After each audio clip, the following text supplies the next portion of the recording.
السلام علیکم ورحمۃ اللہ وبرکاتہ۔ اعوذ باللہ من الشیطان الرجیم، بسم اللہ الرحمن الرحیم۔ وَيَوْمَ يُحْشَرُ أَعْدَاءُ اللَّهِ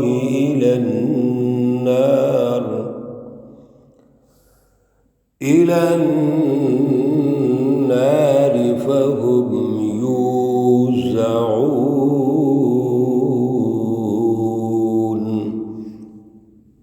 صدق اللہ العلی العظیم۔ اللہم صلی علی سیدنا ومولانا محمد النبی الأمی وعلى آلہ واصحابہ وبارک وسلم وصلی علیہ۔ معزز سامعین و سامعات، سورۃ حامیم السجدہ، پارہ نمبر 24، آیات مقدسہ نمبر 19 تا 22 ہے۔ اللہ رب العزت ان آیات کا فہم اور شعور عطا فرمائے اور عمل کی توفیق اور صلاحیت عطا فرمائے۔ گزشتہ 2 دروس میں اللہ رب العزت نے یہ عنوان ارشاد فرمایا کہ اگر یہ لوگ اعراض کرتے ہیں فَإِنْ أَعْرَضُوا فَقُلْ أَنذَرْتُكُمْ صَاعِقَةً مِثْلَ صَاعِقَةِ عَادٍ وَثَمُودَ، تو پھر آپ ان سے کہہ دیجئے اور ان کو ڈرائیے اس عذاب سے جو قوم عاد اور قوم ثمود پر آیا۔ اللہ رب العزت کا یہ طریقہ ہے کہ وہ دلائل سے بات کرتے ہیں، اور یہاں پر تاریخی دلائل سے اللہ سمجھانا چاہتے ہیں کہ اے کفار مکہ، مشرکین مکہ، اے ظالموں، اس سے پہلے بھی قومیں گزری ہیں، قوم عاد، قوم ثمود۔ وہ قومیں بھی بڑی متکبر تھیں، بڑا فخر اور غرور تھا ان کو، اور انہوں نے اپنے نبیوں کو جھٹلایا، ان کو پریشان کیا، تو اتنی طاقتور اور مضبوط قومیں تباہ ہو گئی، ان پر اللہ کے عذاب آئے، جس کی تفصیل آپ عزیز سن چکے ہیں۔ تو اللہ نے تو صرف متقین کو کامیاب کیا ہے، نجینا الذین آمنوا وکانوا یتقون۔ کامیابی کا جو راز ہے وہ اعلیٰ ایمان، اعلیٰ فلسفی اور پھر اس پر عمل و کردار ہے، تو وہ سچی جماعتیں کامیاب ہوتی ہیں۔ آج کی آیات میں اللہ رب العزت ان کے اس عذاب کا ذکر کر رہے ہیں جو آخرت کا عذاب ہے۔ وَلَعَذَابُ الْآخِرَةِ أَخْزَىٰ، ایک عذاب تو ان کو دنیا میں دیا، عذاب الخزي فی الحیات الدنیا، اور دوسرا عذاب ان کو آخرت میں ہوگا۔ وہ کس طرح ہوگا؟ وَيَوْمَ يُحْشَرُ أَعْدَاءُ اللَّهِ إِلَى النَّارِ، اور جس دن جمع ہوں گے اللہ کے دشمن آگ پر، جہنم کی طرف۔ فَهُمْ يُوزَعُونَ، پس ان کی جماعتیں بنا دی جائیں گی، گروہ بنا دیے جائیں گے۔ 2 باتیں ہیں، ایک تو اللہ رب العزت عذاب الآخرت میں میدان حشر میں جمع کریں گے ان تمام دشمنوں کو جو اللہ کے دشمن ہیں، اور اللہ کے دشمن کون ہیں؟ جو رسول اللہ صلی اللہ علیہ وسلم کے دشمن ہیں، جنہوں نے سچی جماعت کا انکار کیا، جنہوں نے بجائے اس کے کہ سن کے سمجھتے غور و فکر کرتے پریشان کیا۔ یہ اللہ کے دشمن ہے، اللہ کے نبی کے دشمن اللہ کے دشمن ہے۔ دوسری بات یہ ہے کہ میدان حشر میں ان کو جماعتی عذاب دیا جائے گا۔ سب سے پہلے تو جماعتوں میں جمع کیا جائے گا۔ اس بات کو بھی اللہ جو ہمیں سمجھا رہے ہیں، وہ دنیا کے اندر جو ہم نے ظالم کے ساتھ کمپرومائز کر کے جماعت بنا لی، یعنی اس کے ساتھ چل پڑے، تو قیامت کے دن جماعتوں کے ساتھ ان کو عذاب ہوگا۔ یوم ندعو کل اناس بامامہم، سورۃ بنی اسرائیل 15ویں پارے میں اللہ رب العزت فرماتے ہیں کہ اس دن ہر شخص کو اس کے لیڈر کے ساتھ بلایا جائے گا۔ دنیا کے اندر جن کو تم لیڈر مانتے رہے ہو، ظلم کرتے رہے ہو، کمپرومائز کرتے رہے ہو، اعلی کار بن گئے تھے، جتنے بھی اعلی کار ہیں ان کو ان کے لیڈروں کے ساتھ بلایا جائے گا۔ جیسے لات، حبل، بت تھے جتنے بھی، ان کو مانتے تھے، اور پھر جن کا نظام قبول کیا ہے ان کو مانا اللہ کے مقابلے میں۔ یہ جتنا ظالمانہ سرمایہ پرستانہ نظام ہے، جیسے ابو جہل کا نظام تھا، ابو لہب کا نظام تھا، کیسر و کسریٰ تھے، اور آج دنیا میں امریکہ دندناتا پھر رہا ہے، جہاں چاہتا ہے مداخلت کرتا ہے اور انسانیت کو تباہ کر دیتا ہے۔ اور وہ حکمران جو بڑے بظاہر اپنے آپ کو مسلمان حکمران کہتے ہیں، وہ اعلی کار کے طور پر استعمال ہوتے ہیں، اور عوام نعرے لگاتی ہے یہ سب ایک ہوں گے فہم یوزعون، ان کو اکٹھا کیا جائے گا جہنم کی طرف، اور سب اپنے لیڈروں کے ساتھ ہوں گے۔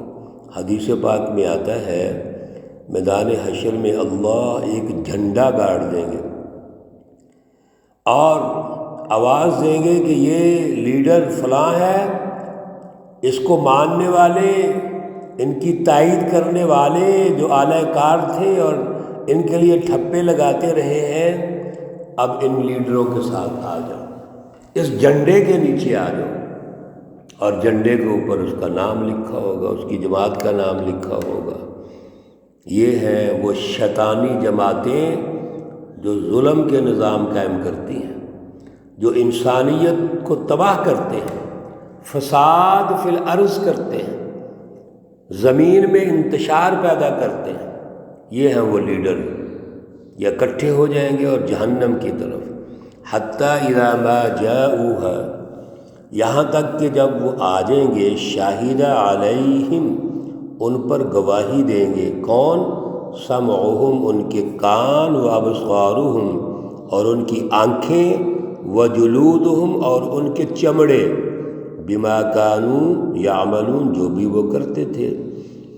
وہاں پر زبان خاموش ہو جائے گی، اور گواہی کون دیں گے؟ ان کی آنکھیں، ان کے کان، ان کی جلدیں، چمڑے۔ وقالوا، اور کہیں گے، لجلودہم، اپنی چمڑوں سے، لما شہدتم علینا، تم ہمارے خلاف کیوں گواہی دیتے ہو؟ جس وقت آنکھیں، کان، اور پھر ان کی جلود، جلدیں، چمڑے وہاں گواہی دیں گے کہ یہ ہم سے یہ برے کام کرواتے رہے ہیں۔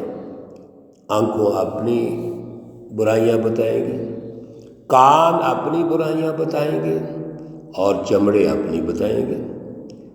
تو یہ ان سے کہیں گے، اپنے آنکھوں سے، اپنے چمڑوں سے، اپنے کانوں سے، کہ تم ہمارے خلاف کیوں گواہ ہو؟ ہم آپ کو بچانے کے لیے تو یہاں جھوٹ بول رہے ہیں۔ قالوا، یہ سب کہیں گے، انطقنا اللہ الذی انطق کل شیء، ہمیں بولنے کی جو صلاحیت ہے، طاقت ہے، اس اللہ نے دی ہے۔ انطق کل شیء، جس نے ہر چیز میں بولنے کی صلاحیت رکھی ہے، یہ اللہ ہی ہے جس نے زبان کے اندر وہ سیل رکھے جو بولتے تھے، تو انسان کے جسم میں تو وہ موجود ہے، آج انہی کو اللہ نے حکم دیا تو وہ ہاتھوں میں اور کانوں میں اور جلدوں میں آگے ہیں۔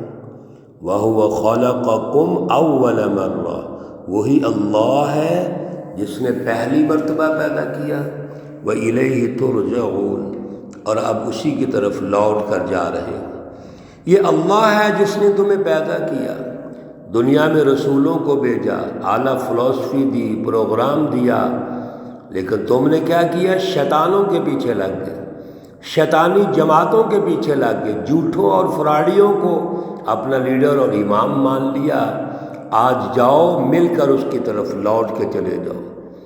وَمَا كُنْتُمْ تَسْتَتِرُونَ أَن يَشْهَدَ عَلَيْكُمْ سَمْعُكُمْ وَلَا أَبْصَارُكُمْ، اور جو بھی تم چھپاتے تھے کہ گواہی دیں تم پر تمہارے کان اور نہ تمہاری آنکھیں اور نہ تمہارے جلد، جس وقت اللہ رب العزت ان کو حکم دیں گے تو پھر یہ دنیا کے ماحول کو سوچتے ہیں کہ اس وقت یہ چھپاتے تھے ان سے، آنکھوں سے، چمڑے سے، کانوں سے، اور اصل کیا چیز تھی؟ اللہ فرماتے ہیں وَلَٰكِنْ ظَنَنْتُمْ، اور لیکن تم گمان کرتے تھے، أَنَّ اللَّهَ لَا يَعْلَمُ، کہ بے شک اللہ نہیں جانتے، کثیراً، بہت چیزوں کو، مما تعملون، جو تم کرتے ہو۔ چھپانے کی وجہ یہ تھی کہ اللہ رب العزت کے بارے میں یہ گمان تھا، یہ خیال تھا کہ اللہ کو پتہ ہی نہیں ہے۔ میرے عزیزو، ایسے ہی ہوتے ہیں جب ہم جھوٹ بولتے ہیں، فراڈ کرتے ہیں، دھوکہ دیتے ہیں، اپنے شعبوں میں اللہ کو بھول جاتے ہیں، اور اللہ کے بارے میں یہ تصور ہی ختم ہو جاتا ہے کہ اللہ دیکھ رہا ہے، سن رہا ہے، وہ علیم بذات الصدور ہے۔ اور ہم دھوکہ بھی جب دل کے اندر چھپاتے ہیں، دل کے اندر کسی کو دھوکہ دینا چاہیں اور دل میں سوچ رہے ہوتے ہیں، تو میرے عزیزو ہمارا اس وقت یہ خیال ہوتا ہے، گمان ہوتا ہے کہ اس بھائی کو، اس عزیز کو، اس ساتھی کو کیا پتہ ہے، اور یہ ہم بھول جاتے ہیں کہ اللہ کو تو پتہ ہے نا۔ اس لیے یاد رکھیے، جتنا یہ گمان اور خیال ہے، یہ تمام اعمال کی بنیاد ہے، اسی سے نیت ہوتی ہے۔ تمام خیالات جو دماغوں میں آتے ہیں اسی سے نیت پیدا ہوتی ہے، ارادہ ہوتا ہے، اور جب ارادہ ہوتا ہے تو عمل ہو جاتا ہے۔ اس لیے گمان اچھا رکھیں، خیال اچھا رکھیں گے تو نیت اچھی بنے گی اور عمل بھی اچھا ہوگا۔ تو اللہ کے بارے میں یہ خیال کرنا کہ اس کو پتہ ہی نہیں، جو مرضی چھپا لیں ہم، جو مرضی کر لیں، یہ حماقت ہے۔ اور یہی ان کفار، مشرکین، منافقین اور شیطانی جماعتوں کی چالیں ہوتی ہیں کہ وہ چال چلتے رہتے ہیں، لیکن یاد رکھو واللہ خیر الماکرین، اللہ جو تدبیر کرتے ہیں وہ بہترین ہوتی ہے۔ ان کی تمام تدبیریں ناکام ہو جاتی ہیں، جتنے بھی یہ خیالات اور گمان کرتے ہیں۔ اللہ رب العزت سچی جماعتوں کی پہچان پیدا فرمائے، اور سچے جو لیڈر اور سچی جماعتیں ہیں، اللہ ان کے ساتھ دینے کی توفیق اور صلاحیت پیدا فرمائے۔ اللہ رب العزت تمام بیماروں کو شفائے کاملہ عاجلہ مستمرہ عطا فرمائے۔ اللہ رب العزت تمام مرحومین و مرحومات کو جنت الفردوس میں اعلیٰ مقام عطا فرمائے۔ ربنا تقبل منا انك انت السميع العليم وتب علينا انك انت التواب الرحيم، وصلى الله تعالى على النبي الأمي محمد وعلى آله وأصحابه أجمعين برحمتك يا أرحم الراحمين۔ السلام عليكم ورحمة الله وبركاته۔